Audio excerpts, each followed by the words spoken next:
Swedish metal legends, The Crown, returns stronger than ever with Crown of Thorns, an album that bridges their ferocious early days as Crown of Thorns with their current power and maturity. As they prepare for their first ever live show in Greece, guitarist and founding member Marko Tervonen sits down with the gallery to discuss the creation of Crown of Thorns, the rebirth of their identity, and the fire that still drives the crown forward. Hello, Marco. Welcome. It's a real Hey, pleasure to have you with us. hey, what's up? All good. We don't have as good weather as you have, but I can be a bit envious a few more weeks until we get there. I'm sure that we will have still a great weather because Oh, Greece equals nice weather. that's Okay, what I hear. let's talk about the upcoming live shows in Greece. I think that is your first time performing in Greece and Athens and Thessaloniki. What Yeah. does this show means to you, and what do you expect from the Greek audience, and what you have heard about us? Yeah, I've heard good stuff, and for some reason, Greece never happened. I know we discussed it for many, many times, but it just didn't happen for some reason. And I know that if we go back to like the demo days and stuff like that, there were people from Greece, ordering demos, and it's always been in the picture there. But we're really happy that it's actually happening. So yeah, uh, so I mean, if we want to do some cool stuff for the first time in new countries, you need to make sure you have the right promoters and stuff like that, so everything gets worked out great and no silly last second cancellations and changes. So we want to play it safe, and now it seems like we're in good hands. So and I've heard good stuff about the live shows, and yeah, looking forward to it, man. It's an honor for us and for the gallery family. It will be about the set list. What can we expect? Will be a best of, or you will be focus on the latest album, or you can. I think that since it is the first time, we are trying to span the whole career, so to say. So whatever we decide, it's gonna be unique anyway for Greece since we never played there. So, but yeah, it's gonna be a sort of best of stuff. So we are about to expect a show about 2.5 hours, three and a half. If it's too hot, let's go to the beach instead. So yeah. And I think that I would like to ask about what keeps you excited to go out and play live after so Yeah. many years? What is the It is actually events like this. I mean, the absolutely amazing thing that we still, after all these years, manage to play in places we never played before. I mean, visiting countries, and just a few months ago, for the first time ever, we were in South America and Mexico. I mean, that's also something that's been discussed for 20 years, but it just never happened. So it's kind of those stuff that I really feel it brings in the energy. So there's still a couple of more countries that on the bucket list. And we get to play Spain for the first time. That's also really weird that we never played in Spain, but that's gonna happen next year. So I mean, there's those kind of events is what makes me tick.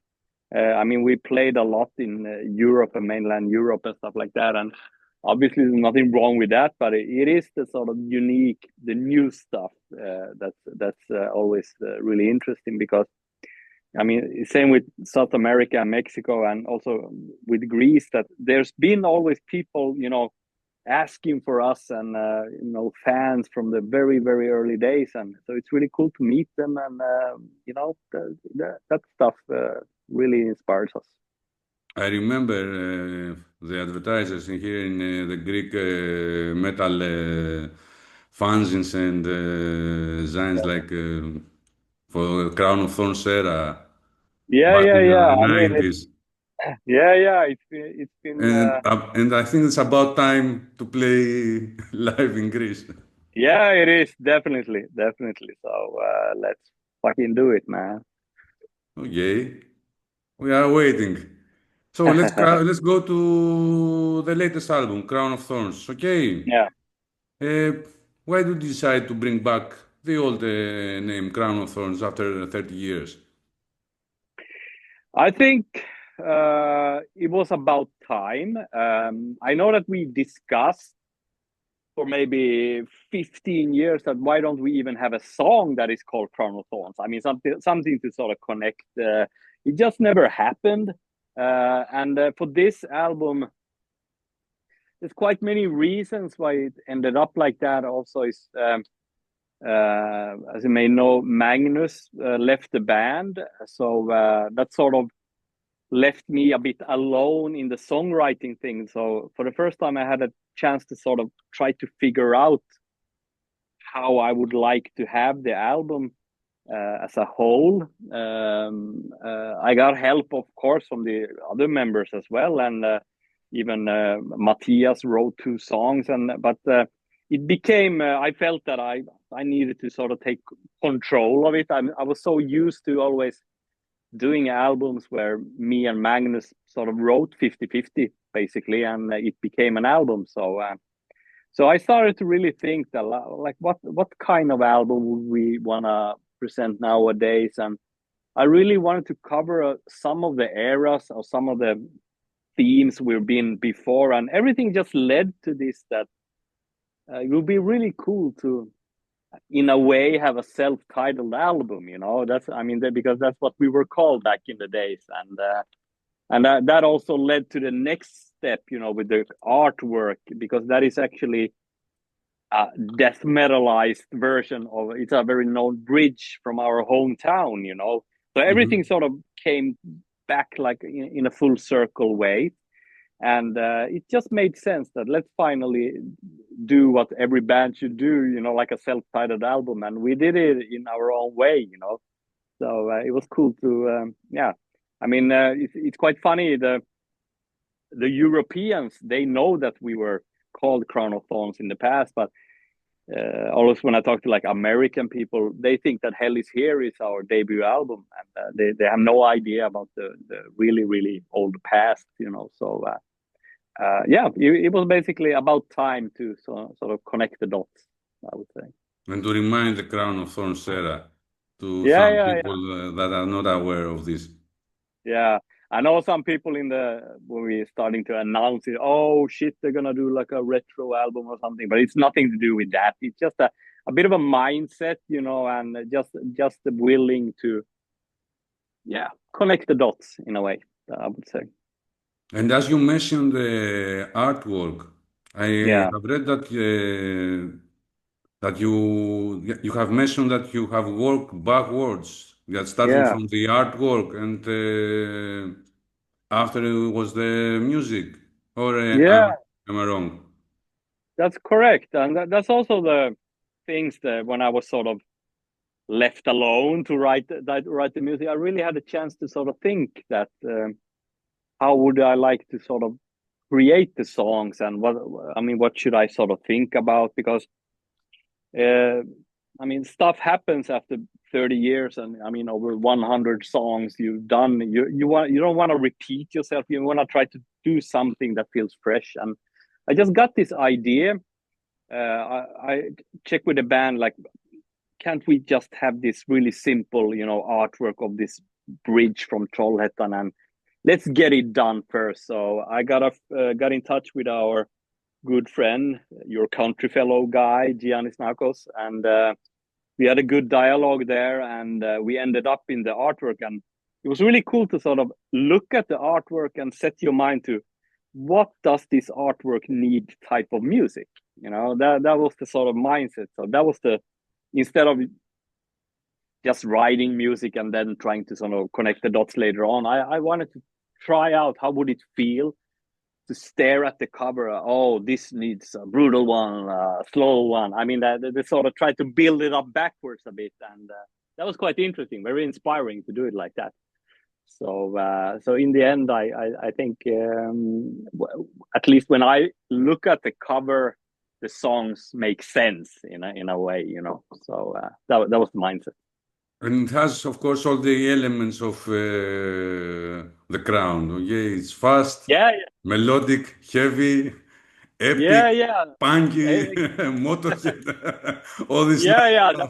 That was a bit of the mindset. Like, okay, how the hell do we sound? You try to think about, okay, we are melodic, we are fast, but we can go slow, we can go heavy, and all of that. So I became very sort of self-critical in that sense, because it ended up I wrote, I think, 16 or 17 songs, and I then broke down to like, okay, these 10 are the best, and they have a variation. And so I think we are touching a bit of our all elements where we've been, and hopefully trying to push something new as well.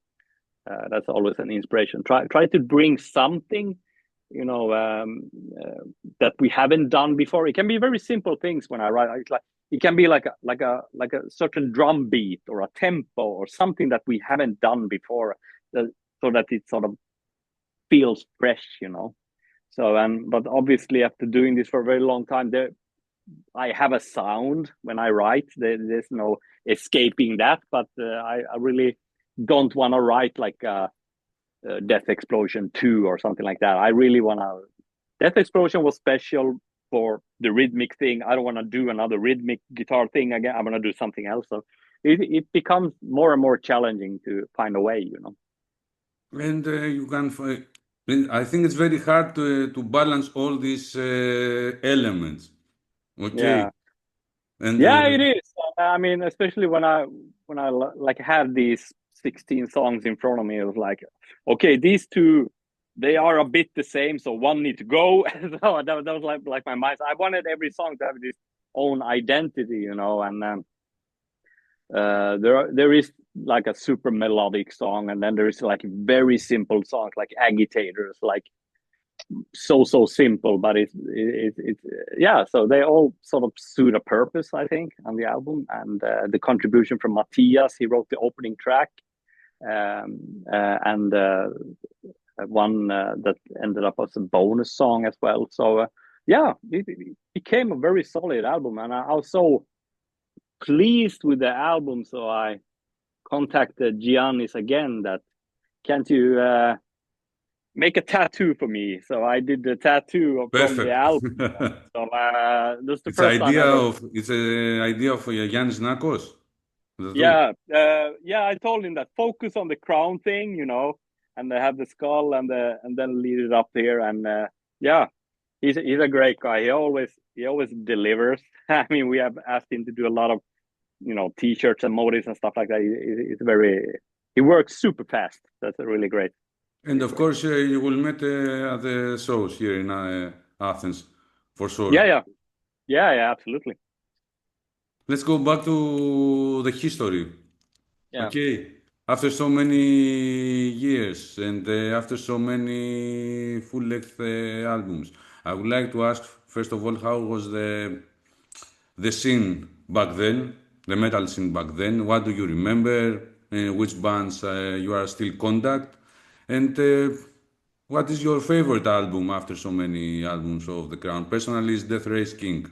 Okay, it's my Yeah. personal album. Yeah. I'm very fond of Death Race King as well. I think it's also quite interesting because last few months I've been doing some of these sort of YouTube videos when I talk about the albums, and it's been really interesting to talk with the guys and try to remember everything, every decision we made and why we did it like that. And so, but I agree. I think Death Race King it's there. I mean, it has all the elements that we wanted to capture at the moment, and I think that it became a very unique album. And the reason it became a bit unique, it is because where we were on Hell Is Here, that was almost too punkish, and Eternal Death, super melodic and very into the black and thrash, black, almost black metalish Well,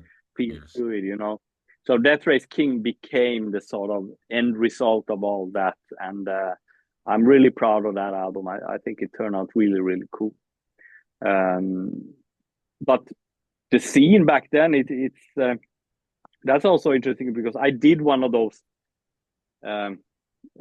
YouTube things where I sort of discussed the early years, the years before we got signed, when we were releasing demos, and there's a lot of memories that came back, about, people and how things worked and what caught us by surprise and all of that stuff. But I mean, we live in a pretty small town.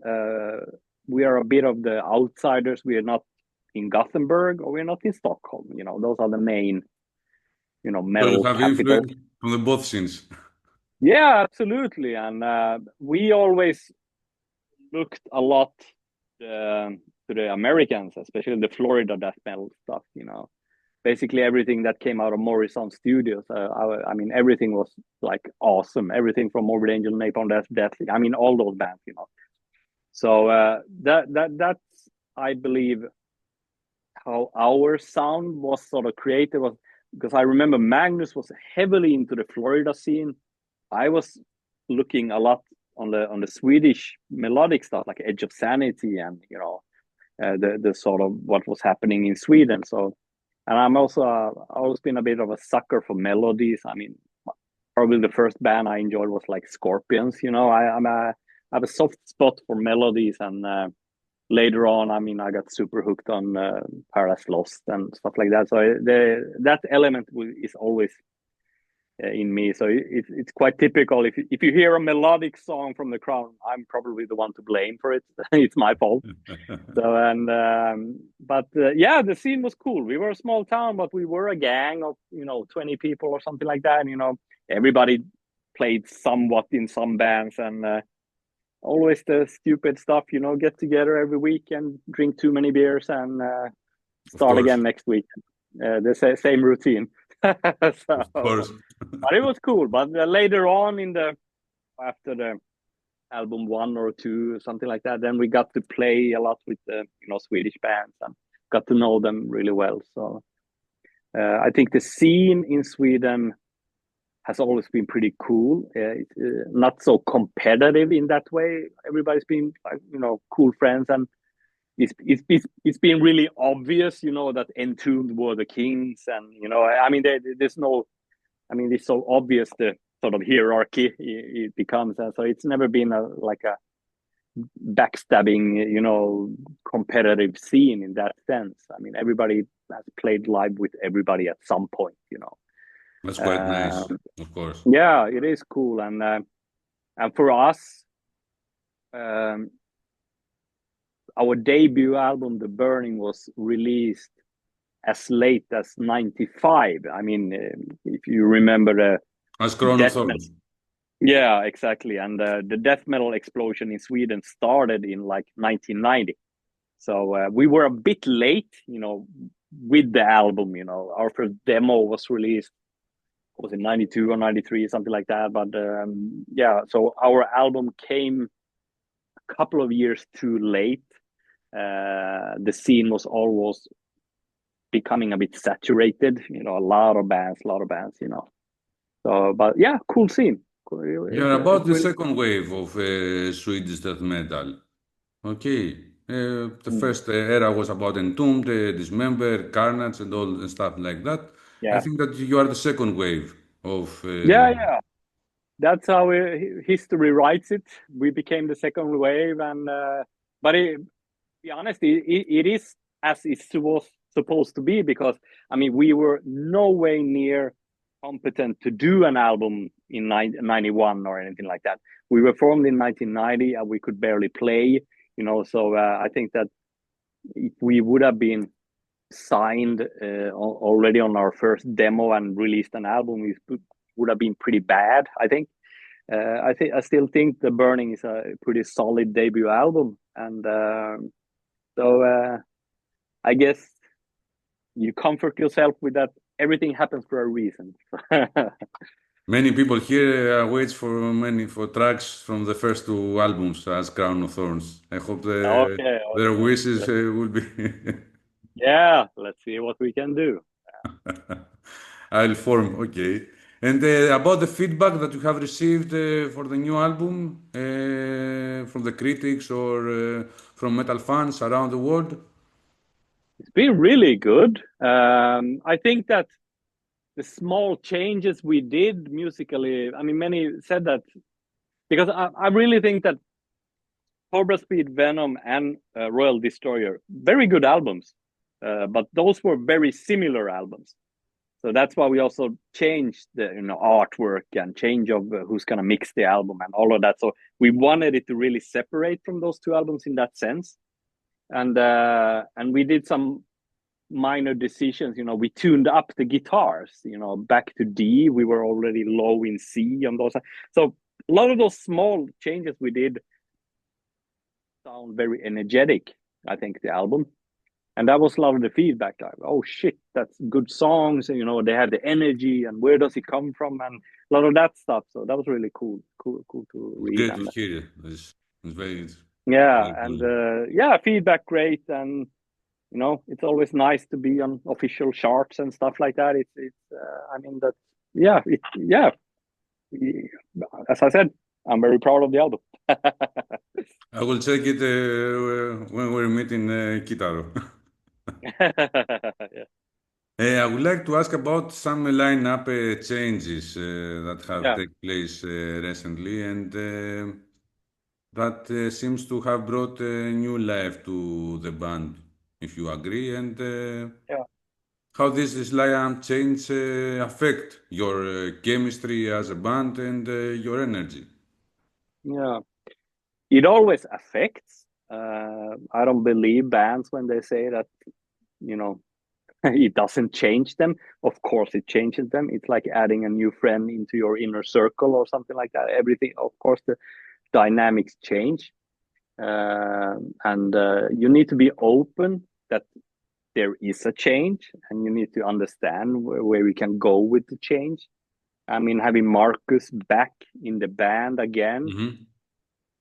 for the first time, to be honest, I sort of heard his solos like an outsider.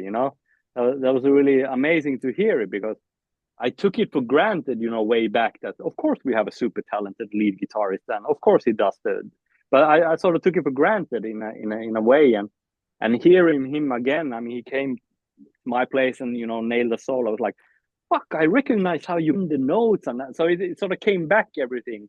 So that added a bit of a more comfort in the Crown camp, I would say. And Matthias in the band replacing Magnus, he comes more from the punk scene, so he has a different view on things. Mm-hmm. And that's interesting, because we have been flirting with punk, for ever since Hell is Here, in a sense. So he has that view on things, and it's quite funny, because if I write like a punkish song and he says to me, "Oh, it sounds so typical punkish," but when he writes a death metal song, I'm like, "Well, that sounds like a typical death metal." I mean, we have our ways of, what we consider is good, in our ways. So it's interesting to play some punk riffs to him. It's like, ask him, like, does this sound original punk, or am I just copying some old shit? Because that's not completely my scene. So it's kind of interesting, and yeah, so definitely, yeah, new chemistry in a way, and what you need to always think about. Okay, there is a change. Doesn't need to be negative if you embrace what is actually changing. So that's the sort of mindset, and we need to look at the strengths we have as an individual and as a team, and yeah, it works great. It works great, man. So I mean, traveling is fun, playing is fun, stuff like that. So it's not just about riding. Yeah, I mean, you need to survive in Greece over the weekend, with the with It will other. be a hell. Hell is Yeah, so here. that's like how it is. You need to survive a 12-hour flight with your inner circle friends, And so there's a lot of things First show that in matter. making. Excuse me. First show in Thessaloniki and second show in Athens. Yeah. We quite difficult task. Yeah, it's gonna be great. I'm looking forward to the food, man. I love food. And booze, Greek booze. I don't drink, man. Okay. Uh, let's talk about Thomas Lindbergh and Yeah, his recently passing. He was a member at the Crown. You collaborated with him at the Crown in Terror. I would yeah. like to ask about the first impression of his work and vocal style, and your experience of his loss. How affect you personally and as a person and as an artist? Because it was a great loss for death metal scene in general. Absolutely. He was a one of a kind guy in many ways, and we, if we go really way back when sort of we started, I mean, we were listening to Tompa already on the grotesque era, you know, and I loved and still do love Red in the Sky is Ours. I think it's so creative, and production is terrible, but the sort of energy and creativity is absolutely amazing on that album. And At the Gate has always been also a bit of an outsider band all the way ever since sort of they made it with the Slaughter of the Soul. You know, I mean, they were always the outsiders. They never sounded like anyone else. Always different lyrical themes compared to the rest of the death metal bands. Everything was different, and we always looked up to Thomas. He actually worked at a record store in Gothenburg, and I mean, now we're talking like 93, 94. I remember we were like discussing, should we go to the record store and buy some albums? Maybe Thomas is working there, you know. It would be so we were a bit of a fanboys, you know. So and later on, when things happened and Johan left the band, Thomas was the first guy we asked, and we've been quite lucky with all the changes we've had. We always managed to get the first guy we ever wanted. It was just good timing. At the Gate has split up, and he had some other projects, and yeah, he had the energy and the time to do the Crowning Terror stuff with us, and it was great. I mean, I know that Magnus really appreciated it because he finally had a partner in crime regarding lyrics. I think Magnus is really talented with lyrics, and so is Thomas. So they work together a lot, you know, with the lyric part. And I heard about his condition for about maybe a year ago or 8 months ago, and yeah, we were sort of fearing that, yeah, where it would end, because it was what we could hear. It was quite brutal, you know, and yeah, it's very unfortunate. And another death metal legend dies. I mean, first LG from Entomb, then I mean now Thomas, and it gets you to think a bit about. I mean, if things go in the normal way, I will most likely get to see all my idols pass away. Many So idols have passed away, yeah, yeah, unfortunately. yeah, and so yeah, sad day, not only for Sweden but for the whole metal community. Absolutely. Okay. So life is life, and Yeah, but life goes on. that's how it is. That's how it is. Life goes on. And finally, I would like to ask about some of your personal taste in music. I would like to ask about your favorite metal band and your favorite metal record. If you can choose one, it's quite difficult. Yeah, it Personally, I is. can't choose only one record. It's really difficult because I got into music probably like you when you were like in early teens, and some of those albums just stick with you, you know, because you're basically like a fungus, you know, at that age. When you really hear something amazing, you feel it in your heart, you know. I mean, I have those Morbid Angel albums, the early ones, they will always be the best shit ever, you know. And how time goes, I mean, later on, get into an album or something, and that sort of sets a timestamp. Because when I listen to some albums, I'm thinking of something that happened in my life, and so it's a really strong thing, you know. So it depends a bit where I want to focus on what is the best, so to say. But I mean, I would say the two first Morbid Angels, they will always be the absolute amazing albums for me. And Paradise Lost has meant a lot to me. And I mean, if there's one album I can take with me to an desert island, I would bring Draconian Times with me. You know, I mean, I just love that album. And yeah, there's a lot of, I mean, shit, fuck, not a fair question, man. There's too many of those things. But I know that, I mean, today, if I hear something new, I can sort of recognize it like yeah, it's a good album. But I mean, those albums that when you were, you know, 17 or 18 and you really got into them, they have a special place in your soul, you know. So I don't think there will ever be an album that tops, you know, Blessed Are the Sick or Altars of Madness, you know. I mean, it's just something about those. That's something like that happens to me with the albums of Slayer, the first five Yeah, albums of Slayer. yeah. It doesn't matter what Slayer releases, they will never top those five, right? So that's just how it is. There's a special feeling to certain albums, but later on, of course, I mean, I have such a weak spot for, you know, I know how much Metallica's music has inspired and influenced me, and that will always be most likely my biggest influence ever. I'm not just talking about the music, but it also has a lot to do with their attitude towards everything, basically, a lot of how they are as people. And there's a lot of things that probably wouldn't have been Marko Tervonen recording if it wasn't been for Metallica, I would say that. Okay, Marco, thank you so much for your time today. It was an absolute pleasure to talk with you. Thank you, Uh, man. we can't wait to see you here in Greece. We hope that you bring hell and all hell breaks loose. The final words of the interview is yours, so you can close as you like.